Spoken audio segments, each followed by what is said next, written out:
আসসালামু আলাইকুম এভরিওয়ান, কেমন আছেন সবাই? আজকে আপনাদের মাঝে চলে আসলাম নতুন একটা ভিডিও নিয়ে। আমার বাঁ পাশে দেখুন একটা পুকুর রয়েছে, পুকুরের পানি বয়ে যাচ্ছে, ঝিরিঝিরি হাওয়া দিচ্ছে। দূরে দেখুন সূর্যটা অস্ত যাওয়ার জন্য যাওয়ার প্রস্তুতি নিচ্ছে।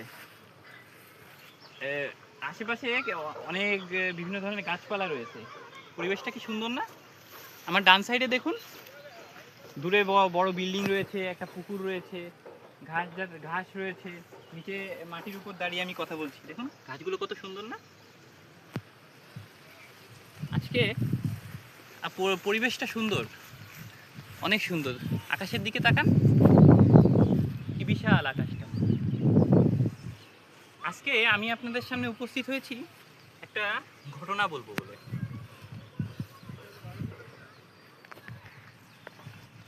ঘটনাটা কিভাবে শুরু করব বুঝতে পারছি না, চেষ্টা করব। 2016 সালের কথা। আমি তখন ক্লাস 8-এ পড়ি।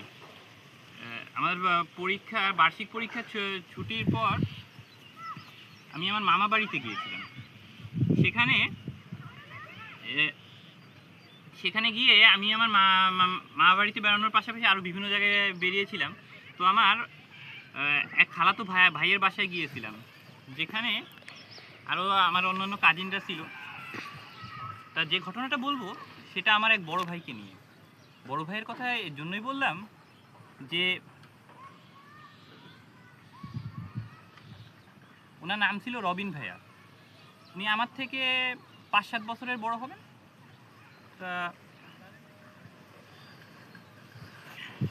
খুবই কষ্ট হচ্ছে কথাগুলো বলতে, বলতে হবে।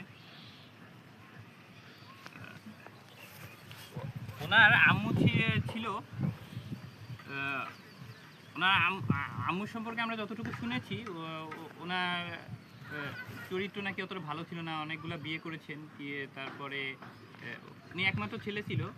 তারপরে উনি ওনার নানির বাসায় লালিত পালিত হতেন। পড়ালেখা উনি অনেক ভালো ছাত্র ছিলেন। কিন্তু সমস্যাটা যেটা হয়েছে, আমরা নিজের সন্তানকে যতটা আপনভাবে লালন পালন করি, অপরের সন্তানের ক্ষেত্রে কিন্তু সেটা হয় না। উনি ছোটোবেলা থেকে মা বাবার আদর পাননি। তারপরে নানির বাসায় থাকা করুন, পড়ালেখার পাশাপাশি বিভিন্ন বন্ধুবান্ধব বা সাথে মিশতে মিশতে সঙ্গদোষে উনি একসময় এবং জীবনের অনেক বেদনা, দুঃখ, কষ্ট, হতাশার মধ্যে থেকে সঙ্গদোষে পড়ে মাদকাসক্ত হয়ে গেলেন। মাদকাসক্ত হওয়ার এক পর্যায়ে আমি যখন গেলাম, তখন যেয়ে দেখি উনি একটা ছোট্ট ঘরে খাটের এক কোণে ছোট্ট একটা জায়গা, যেখানে একটা মানুষের পক্ষে কখনোই শোয়া সম্ভব না, সেখানে খুবই নিদারুণ করুণ অবস্থায় শুয়ে আছে এবং হাড়গুলা শুকিয়ে গিয়েছে। ওনার চেহারা ছবি অনেক সুন্দর ছিল, পড়ালেখা অনেক ভালো স্টুডেন্ট ছিল, কিন্তু ভাগ্যের কি নিদারুণ, ভাগ্যের কি করুণ পরিণতি দেখুন। যে ছেলেটার আমাদের মতো পড়ালেখা করে জীবনে ভালো কিছু করার ইচ্ছা ছিল, ভালো কিছু হতে পারতো, ব্রাইট ফিউচার ছিল, কিন্তু মা বাবা এবং তার আত্মীয় স্বজন যারা তাকে লালন পালনের জন্য নিয়ে এসেছিল, তাদের সকলের অবহেলা এবং বিভিন্ন সমস্যা এবং পরিস্থিতির চাপে পড়ে সে মাদকাসক্ত হয়ে যায়। তারপরে একসময় তার শুকিয়ে যায়, বিভিন্ন রোগাক্রান্ত হয়।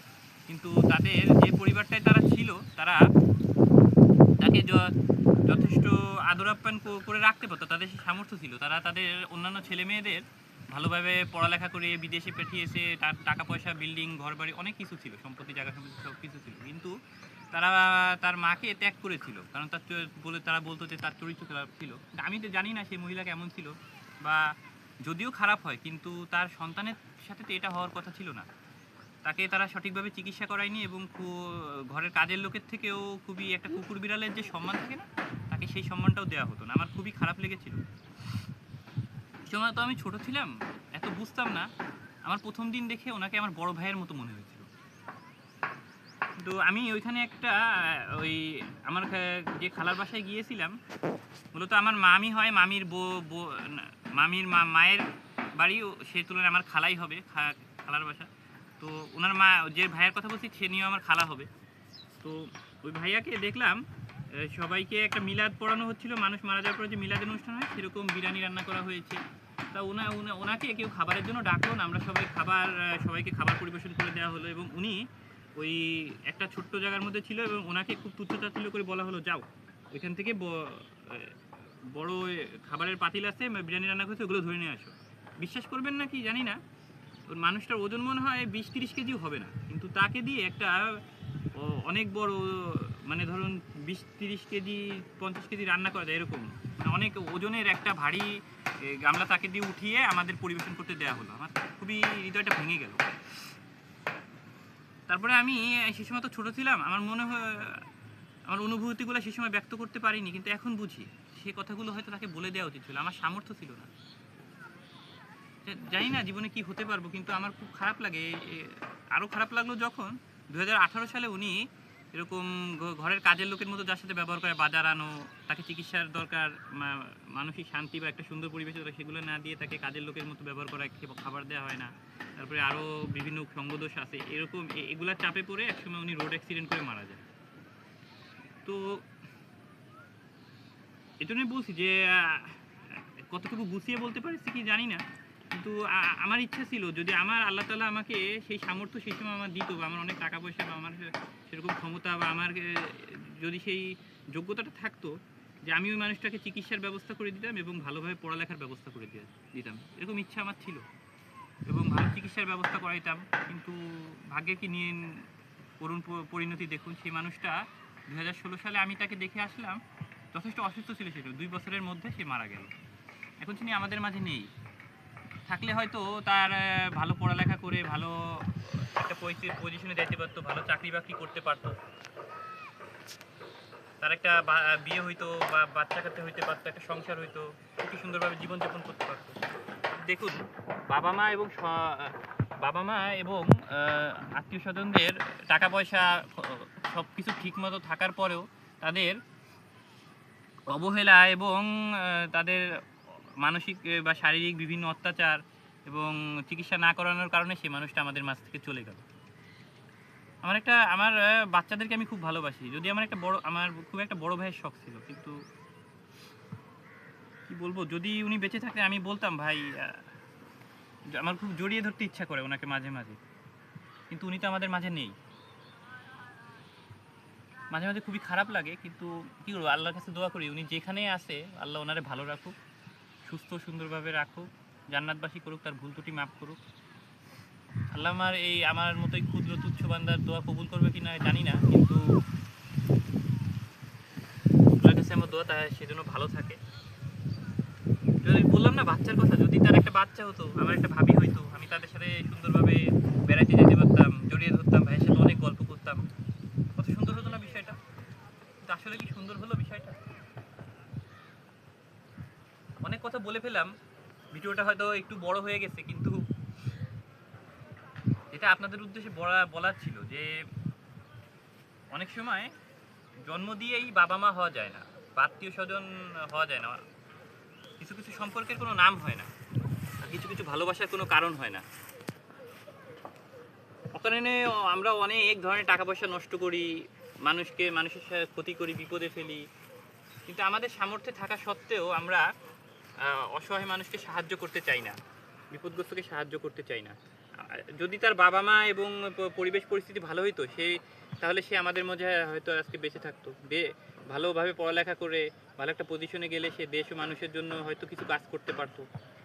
এরকম কত না, দেখুন না আমাদের সমাজে এরকম কত যুবক যুবতী, শিশু, অনেক মানুষ, বিভিন্ন বয়সের মানুষ এভাবে পরিবেশ পরিস্থিতি চাপে পড়ে, সমাজের অবহেলায়, পরিবারের অবহেলার কারণে তাদের মেধা, যোগ্যতা, শিক্ষা অনেক কিছু তারা অর্জন করতে পারতো, কিন্তু পরিস্থিতির চাপে পড়ে তারা সেটা অর্জন করতে পারে না, বা তারা সেভাবে বিকশিত হতে পারে না, অঙ্কুরে অনেক কুড়ি এভাবে ঝরে যায়।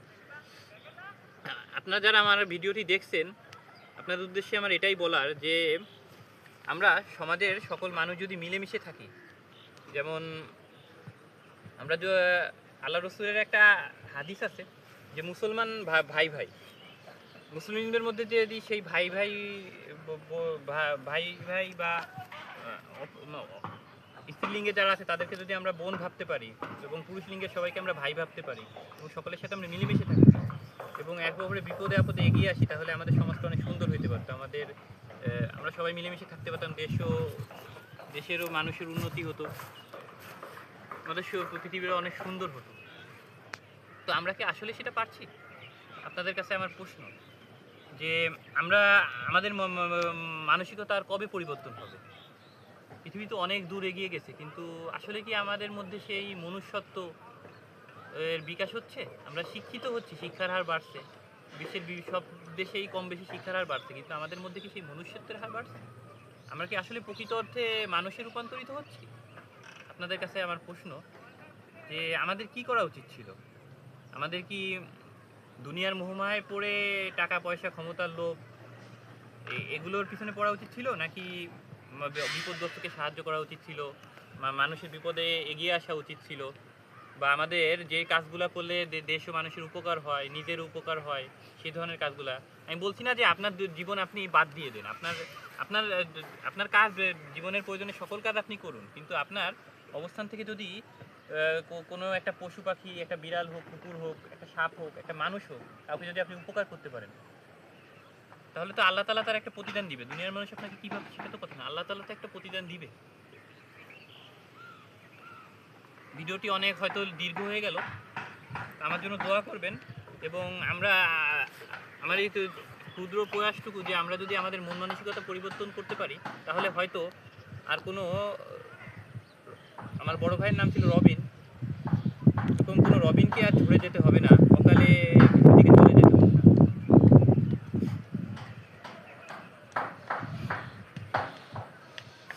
আমি অনেকটাই ইমোশনাল হয়ে যাচ্ছি, কিছু মনে করবে না। আমি আরও ভিডিওটা কিছু কথা বলার ছিল, কিন্তু আজকে আর পারছি না।